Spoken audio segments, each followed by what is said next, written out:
പശ്ചിമേഷ്യയിൽ ഭീകരവാദത്തെയും അതിന് കുടപിടിക്കുന്നവരെയും എങ്ങനെ കൈകാര്യം ചെയ്യണമെന്ന് അമേരിക്കൻ പ്രസിഡന്റ് ഡൊണാൾഡ് ട്രംപിനെ ആരും പഠിപ്പിക്കേണ്ടതില്ല.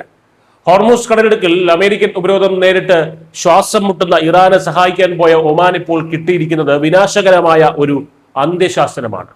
അമേരിക്കൻ ഉപരോധത്തിന് തടസ്സം നിന്നാൽ ഒമാനെ ബോംബിട്ട് തകർക്കുമെന്ന അതിശക്തമായ മുന്നറിയിപ്പാണ് ട്രംപ് ഇപ്പോൾ നൽകിയിരിക്കുന്നത്.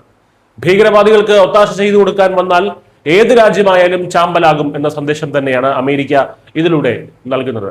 ഇറാനും അമേരിക്കയും തമ്മിലുള്ള 60 ദിവസത്തെ സമാധാന ചർച്ചകളുടെ കാലാവധി യാതൊരു ഫലവുമില്ലാതെ അവസാനിക്കുന്ന പശ്ചാത്തലത്തിലാണ് ഈ പുതിയ സംഭവ വികാസങ്ങൾ.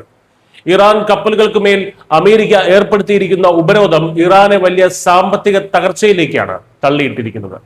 ഇതോടെ ഉപരോധം എങ്ങനെയെങ്കിലും മറികടക്കാൻ ഒമാനെ കൂട്ടുപിടിച്ച് പുതിയ റൂട്ട് മാപ്പ് തയ്യാറാക്കാൻ ഇറാൻ ശ്രമിച്ചു. ഇറാനോട് ചേർന്നുള്ള പാതയിലൂടെ കപ്പലുകൾ കടലിടുക്കിലേക്ക് പ്രവേശിക്കാനും ഒമാനോട് ചേർന്നുള്ള പാതയിലൂടെ പുറത്തു കടക്കാനുമുള്ള ഈ രഹസ്യ നീക്കം അമേരിക്ക കൈയോടെ പിടികൂടുകയായിരുന്നു. ഇതിനോടുള്ള ട്രംപിന്റെ പ്രതികരണം വളരെ വ്യക്തമായിരുന്നു. ഫോക്സ് ന്യൂസിന് നൽകിയ അഭിമുഖത്തിലാണ് അദ്ദേഹം ഒമാനെതിരെ ആഞ്ഞടിച്ചത്. ഇറാനെതിരെയുള്ള ഉപരോധം അവരെ ശ്വാസം മുട്ടിക്കുന്നുണ്ടെന്നും ഈ പ്രശ്നപരിഹാരത്തിന് തനിക്ക് യാതൊരു ധൃതിയുമില്ലെന്നും ട്രംപ് തുറന്നടിച്ചു. ഇറാൻ വെളുത്ത കൊടി ഉയർത്തി കീഴടങ്ങാൻ തയ്യാറാകണമെന്ന് ആവശ്യപ്പെട്ട ട്രംപ് ഇറാനിയൻ റവല്യൂഷണറി ഗാർഡ്സ് തകർച്ചയിലാണെന്ന് പരിഹസിക്കുകയും ചെയ്തു.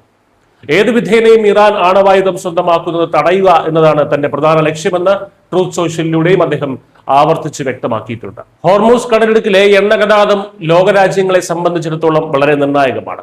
അവിടെ സ്വന്തം നിബന്ധനകൾ വെച്ച് വിലപേശാൻ ശ്രമിക്കുന്ന ഇറാന്റെയും അവർക്ക് സഹായം ചെയ്യുന്ന ഒമാന്റെയും തന്ത്രങ്ങൾക്കുള്ള അമേരിക്കയുടെ വ്യക്തമായ മറുപടിയാണിത്. അമേരിക്കയോട് കളിച്ച് ജയിക്കാമെന്ന ഇറാന്റെ വ്യാമോഹങ്ങൾക്കാണ് ഇവിടെ തിരിച്ചടിയേറ്റത്.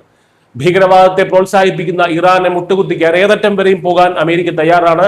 ഇറാനൊപ്പം നിന്നാൽ ഒമാനും ചാമ്പലാകും എന്ന ഈ ഡയലോഗിലൂടെ വിട്ടുവീഴ്ചയില്ലാത്ത തന്നെ സ്ട്രോങ് മാൻ നയതന്ത്രം തന്നെയാണ് ഡൊണാൾഡ് ട്രംപ് പശ്ചിമേഷ്യയിൽ വീണ്ടും പയറ്റുന്നത്. മിസ്റ്റർ സുഷ്ടിയമരാണ്.